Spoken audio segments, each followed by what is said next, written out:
aqui no Encontros na Vem VTV a gente vai conversar com um amigo que você já conhece. Ele está com a gente, é o nosso amigo mais recente aqui na Vem VTV. Né? 4 meses. 4 meses, mas parece que já está um ano, né?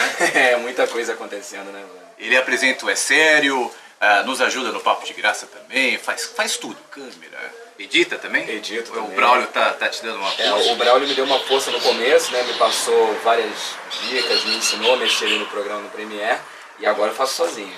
Ele é o Ernesto Xavier, que tá junto com a gente. Ernesto, primeiro, conta pra gente, você veio do Rio, né? Vim do Rio de Janeiro. Como é que você veio parar aqui? Eu sou amigo de praticamente infância, de adolescência do Daniel, filho do Caio. E a gente estudou junto, a gente era melhor amigo e tudo mais. E vocês se conheceram na escola? Isso, a gente se conheceu na escola. Lá no Rio. Isso, lá no Rio, a gente estudava junto na escola.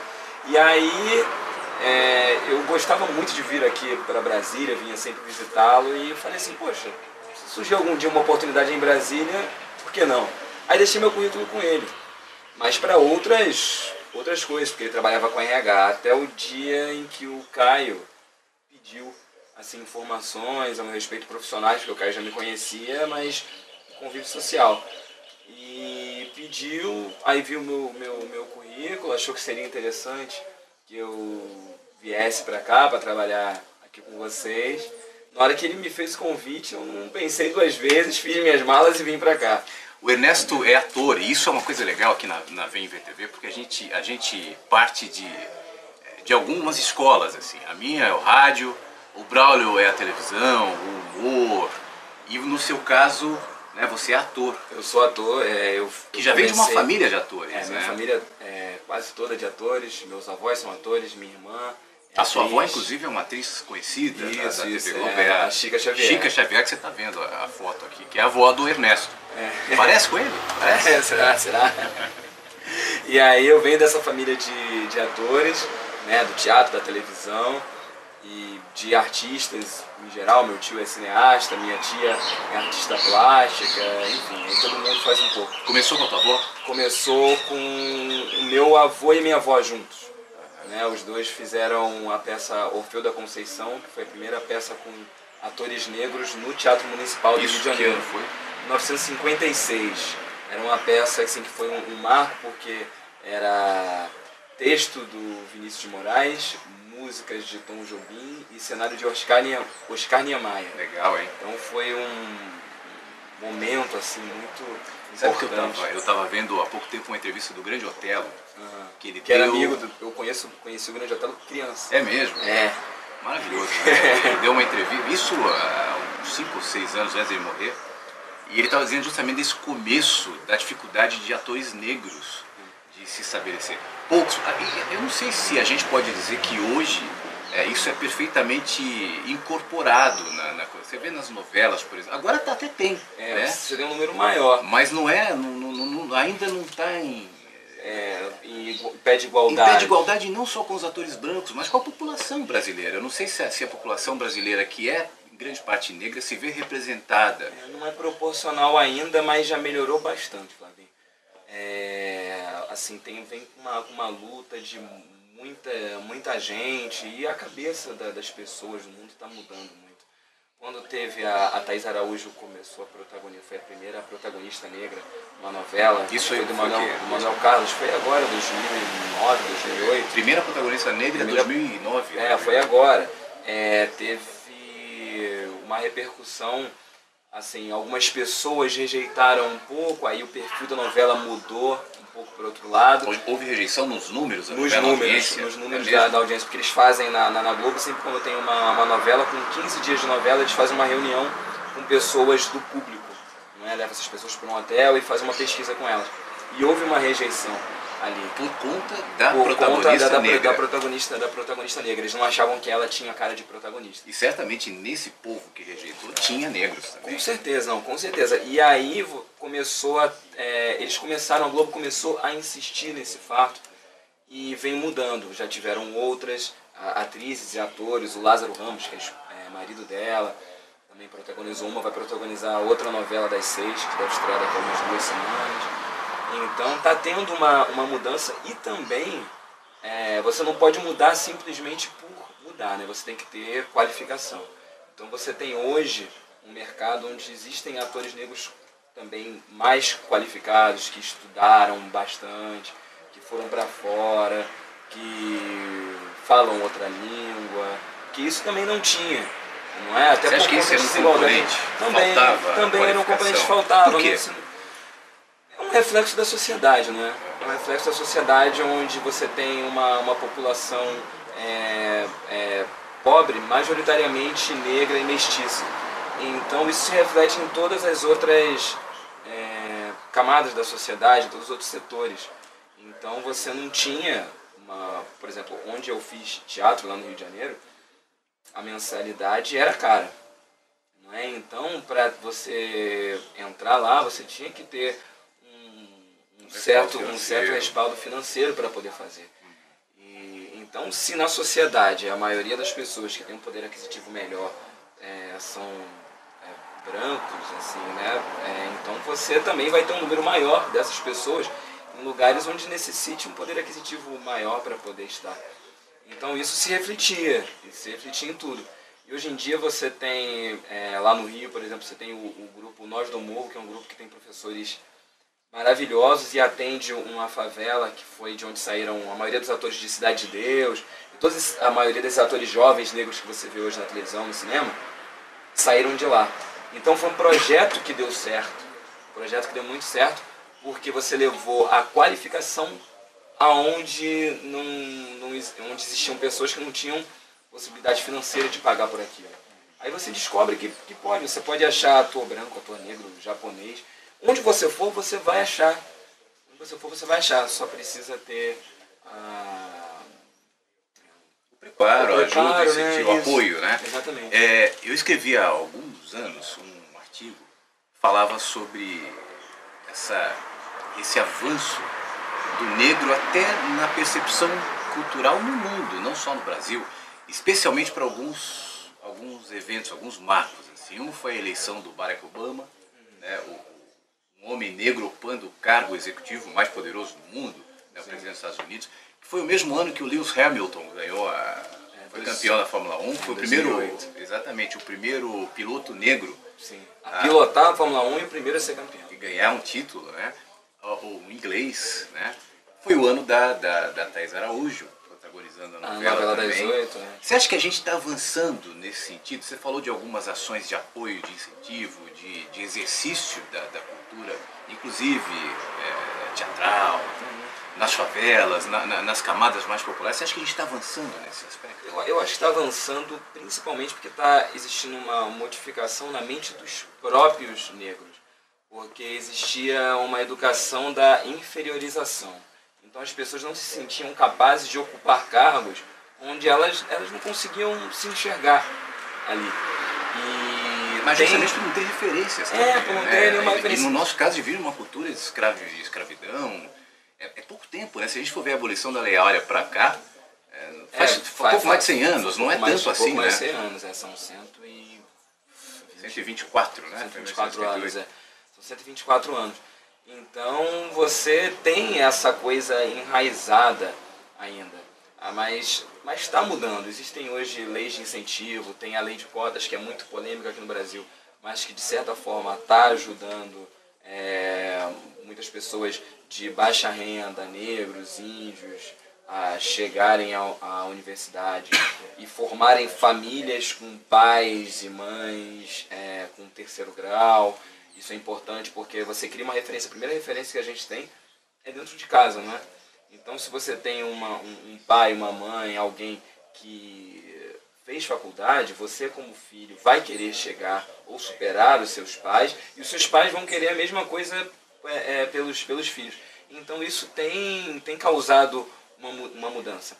Por exemplo, nos Estados Unidos agora a lei de cotas acabou. Mas acabou porque a lei de cotas deles começou na década de 60. Entendeu? Já cumpriu o papel. Então já cumpriu o papel. Você já tem uma camada da sociedade afrodescendente já com participação na economia, com participação na política. Mas você acha que esse problema, e aí inclui a história da lei de cotas, ele é racial, no caso dos negros, ou ele é social? E os negros, por estarem inseridos numa camada social, pelo fato de terem vindo de uma cultura escravagista, acabam sendo inseridos nisso. Mas será que a lei de cota não tinha que ser mais abrangente? Eu acho que sim. Eu acho que ela deveria ser mais abrangente, sim. Hoje, até a maior porcentagem das cotas são destinadas, na verdade, não aos negros, que é uma porcentagem bem menor. É destinado aos estudantes que cursaram todo o segundo grau nas escolas públicas. Aí vai incluir brancos, negros, mestiços e qualquer outra raça. Então eu acho que é um problema muito mais social, que deve ser resolvido. Do social, assim, das pessoas que estão lá embaixo, que não tiveram uma educação de qualidade. Então, enfim, você vai voltando, você vai vendo assim, na verdade, o que deveria ser feito é dar uma educação pública de qualidade. A gente volta para a educação. É isso, então vai lá embaixo. Mas, como existe um problema que tem que ser resolvido quanto mais rápido melhor, então eles utilizam desse tipo de política para poder resolver um pouco desse problema mais rápido, né? Então tá, já que a gente não deu educação para ele ali no pré-escolar, no primeiro grau, no segundo grau, a gente vai dar para ele na universidade. Uma emergência, vamos recuperar o tempo perdido. Vamos recuperar o tempo perdido, já que a gente não fez em 100, 200 anos, vamos fazer agora. Entendeu? Então, agora você acompanha, como neto de uma atriz pioneira, né, a sua avó, você vai imaginar, a gente está em 2012, falando das dificuldades ainda de inserção do negro, seja na cultura artística, seja na sociedade de maneira geral. Agora imagina isso na década de 50, quando seus avós fizeram a peça de teatro, participaram. Você foi acompanhando, isso é um componente da sua infância, da sua vida, acompanhar essa luta, essa inserção? Sim. Porque quando eu comecei a ser ator, eu não queria ser ator, né? Mas eu já acompanhava ele desde de pequenininho, porque uma coisa assim, minha família sempre quis me colocar dentro da realidade. Olha só, nossa realidade é essa, a nossa luta é essa. Então eu vi filmes sobre isso. Meu avô e minha avó sempre comentavam a respeito dessa situação. Então eu aprendi, eu cresci com isso. E conhecendo outros atores, não só outros atores, eu vi também a luta da minha mãe para chegar ao doutorado, entendeu? Sua mãe faz o quê? Minha mãe é engenheira química. Ela também, por exemplo, ela foi a primeira... Ela não foi pro caminho das artes? Pior que sim. Minha mãe hoje canta em coral e já fez 2 filmes. Como atriz? Como atriz, já fez 2 filmes que foram dos mais vistos, assim, fez A Partilha e fez O Nosso Lar. E sempre porque como a minha mãe é extremamente parecida com a minha avó. É verdade. Então, é verdade. Então quando acontece de precisar de alguém mais do personagem, minha avó ela tá no personagem. Mais nova. Aí coloca uma versão mais nova, coloca minha mãe. 2 vezes colocaram. E aí então, por exemplo, eu vi a luta dela para conseguir. Ela foi a primeira cientista, né, a primeira pesquisadora negra a estudar no exterior, assim, com dinheiro do governo, né? Que legal. Com bolsa do governo. Uhum. Então, aí foi uma luta enorme, assim, foram anos ela tentando, buscando, porque ela precisava daquilo, né, para desenvolver a pesquisa dela. Então eu vi sempre essa luta da família toda para conseguir. Isso foi passado para mim. Uhum. Agora, a gente está falando dessa dificuldade de inserção do negro na arte, mas vamos abrir um pouco e falar de arte no Brasil. Sim. Né? Como é que é ser ator no Brasil? Você já fez alguns trabalhos na TV? Sim, né? sim, fiz. O que você fez na TV? Eu fiz na Globo, eu fiz 3 novelas. Profeta, uma novela das 6. Duas Caras, uma novela das 8. E Negócio da China, que era uma outra novela das 6. E participação em outros programas, né? Assim, um capítulo. Mas eu fiz várias participações e comecei com 13 anos fazendo comercial de TV. Mas existe essa visão por grande parte da população, de que para um ator conseguir espaço ele tem que fazer novela na Globo, ele tem que aparecer na televisão.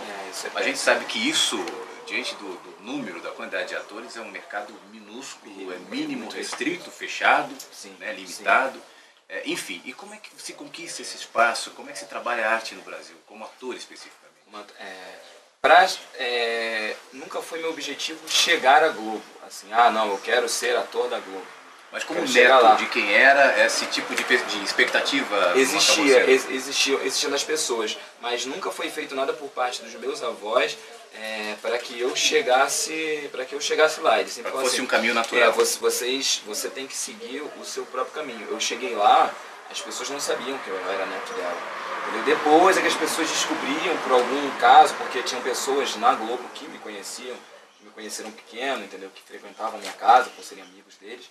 E aí vinham, e aí como tá sua avó? As pessoas, quem é sua avó? Aí as pessoas descobriam e falavam, por que você nunca falou? Eu falei, eu sou eu, eles são eles, entendeu? Mas ser atores no Brasil é ter muita paixão.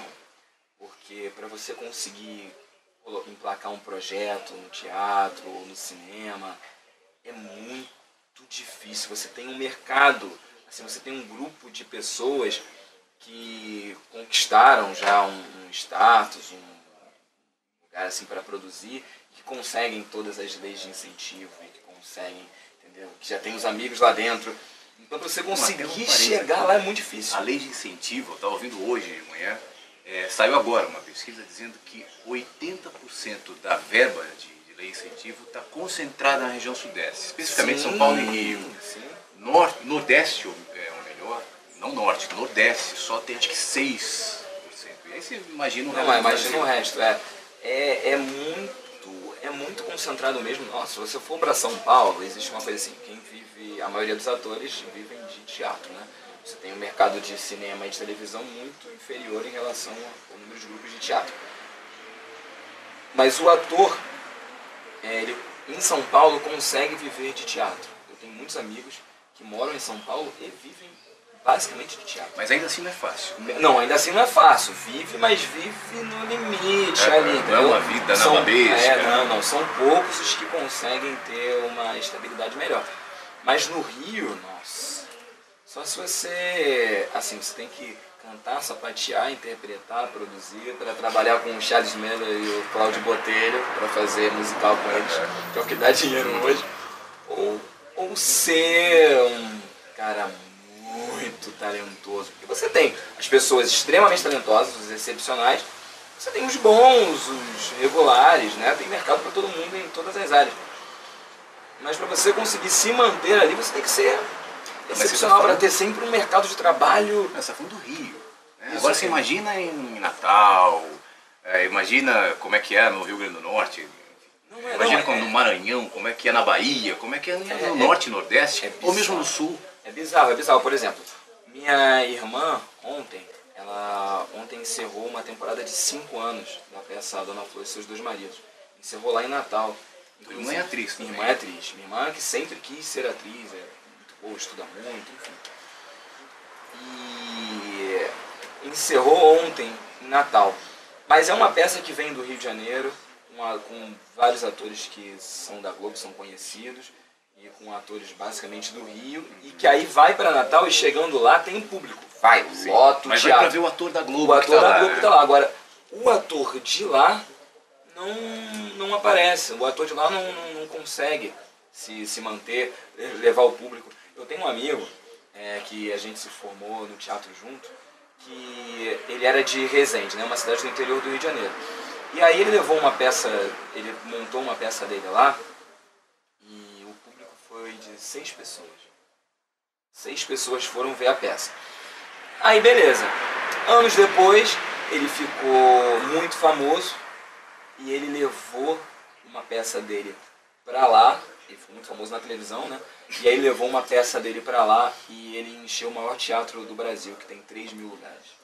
Ou seja, a força do teatro, para o ator, ainda está muito vinculada a essa força da TV, da cultura popular. Isso. E na cultura popular, não estou me referindo especificamente à cultura de expressão, ou de expressões populares, mas a cultura de massa. Isso, é o popularesco mesmo. Né? Uma coisa está vinculada necessariamente à outra, e como é que a gente muda isso? É um trabalho de muito tempo, que começa na escola. Você tem os projetos de escola, que você leva o teatro para dentro da escola, então você começa a levar esse tipo de cultura para a criança, porque os pais das crianças hoje em dia não têm o costume de levá-las ao teatro, entendeu? entendeu? A levar a uma exposição, alguma coisa até que seja direcionada para o público infantil, mas não tenha costume. Se você começa isso desde pequeno, você cria uma cultura que vai chegar até a fase adulta e você vai fazer um mercado consumidor daquilo e essas pessoas vão consumir mais ingressos, vão ver mais peças de teatro, mais filmes nacionais, bastante coisa desse tipo. E aí você vai ter mais peças, mais filmes, um mercado melhor para os atores. Você acha que a educação no Brasil está indo nessa direção? Está valorizando? Está começando. Eu participei de um projeto que era patrocinado por algumas empresas lá no Rio, que era de levar o cinema para as escolas públicas, na cidade do Rio de Janeiro e no interior do Rio de Janeiro. No interior a gente ia sempre para cidades onde não existia cinema, né? Então a gente levava aquilo para as crianças, a gente levava uma câmera como essa que a gente trabalha aqui na VMVTV, para dentro de uma escola onde nunca ninguém tinha visto aquilo, onde muitas crianças nunca tinham ido ao cinema. É a falta de contato. Isso, a falta de contato. Né? E você tinha que ver o brilho nos olhos delas, porque a gente colocava a câmera na mão da criança, entendeu? Elas faziam tudo. E aí no final de semana acontecia, a gente trabalhava durante a semana na escola e no final de semana tinha uma sessão de cinema para a comunidade. Nossa, lotava. E todo mundo, as crianças até hoje me adicionam no Facebook e ficam, aí tio, quando é que você vai voltar aqui, não sei o quê, porque as crianças gostam. Que é aquela frase, né, que é o povo não sabe o que quer, mas o povo também quer o que não sabe. Então, às vezes o povo quer uma coisa, mas ele não conhece ainda. E a partir daqui conhecer... Esse é um ponto de argumento, o povo não quer. Nós damos ao povo o que o povo quer. Se nós, em parte isso faz sentido. Especialmente na mídia de massa, rádio, televisão, se o diretor artístico ali for um pouco mais ambicioso, culturalmente falando, ele sabe que não vai ter audiência. O que dá audiência é o Faustão, o que dá audiência é o Datena, o que dá audiência é o que a gente sabe. Né? O Super Pop, enfim, é esse tipo de coisa. Agora, existe um trabalho também de forjar uma cultura de acesso mesmo a bom conteúdo, a conteúdos interessantes. A minha mulher tem um comentário que ela fala o seguinte: o que é bom, a gente se acostuma. Né? Por mais que no primeiro momento você não seja acostumado, você se acostuma. Aí dentro dessa perspectiva, você acha que o cinema nacional está fazendo esse caminho? Em começar a sair um pouco daquela caminho unilateral de porno chanchado, de filme.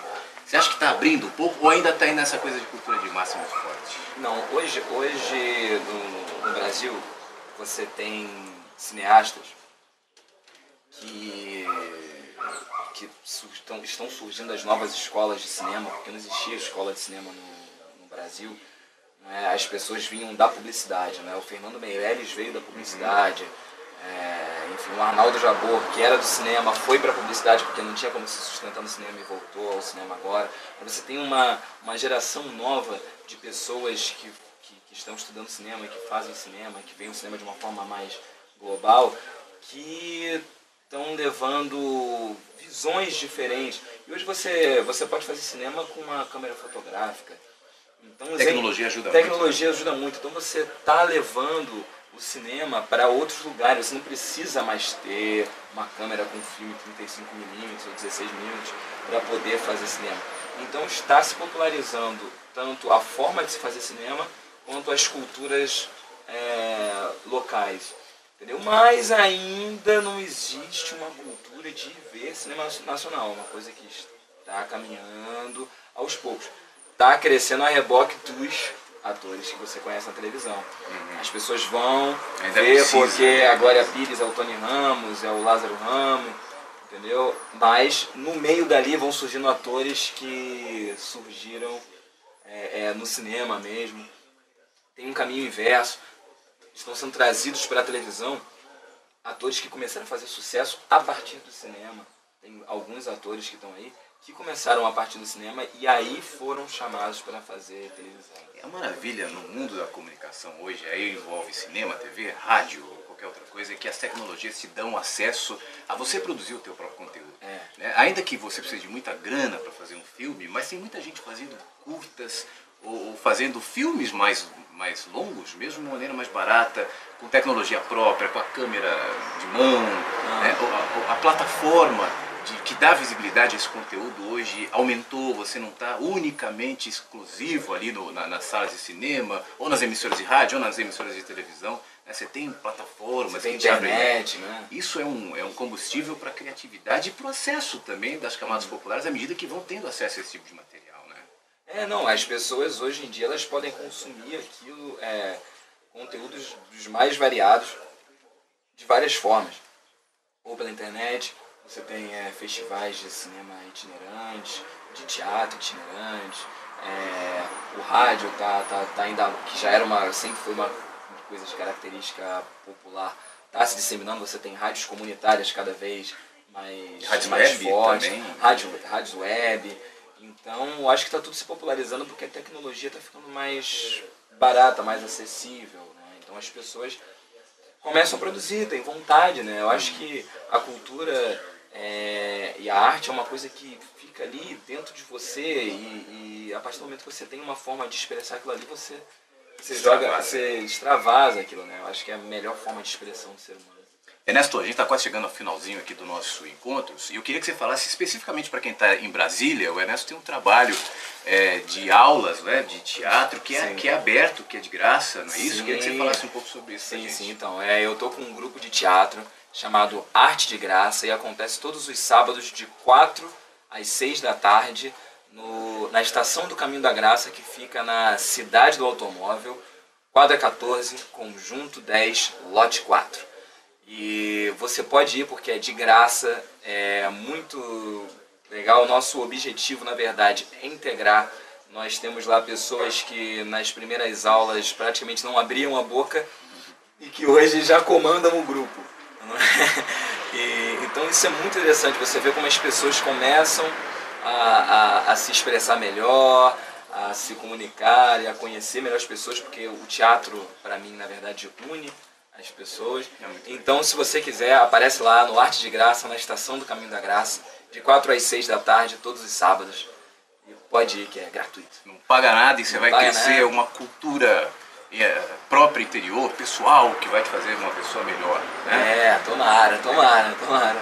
Obrigado. Obrigado a você. Valeu, Ernesto. Obrigado, Ernesto Xavier, junto com a gente aqui no Encontros. Obrigado a você. Ao longo da semana o programa repete e na próxima terça-feira, 7h30, 7 da noite, mais uma edição do Encontros. Um abraço, muito obrigado e até a próxima.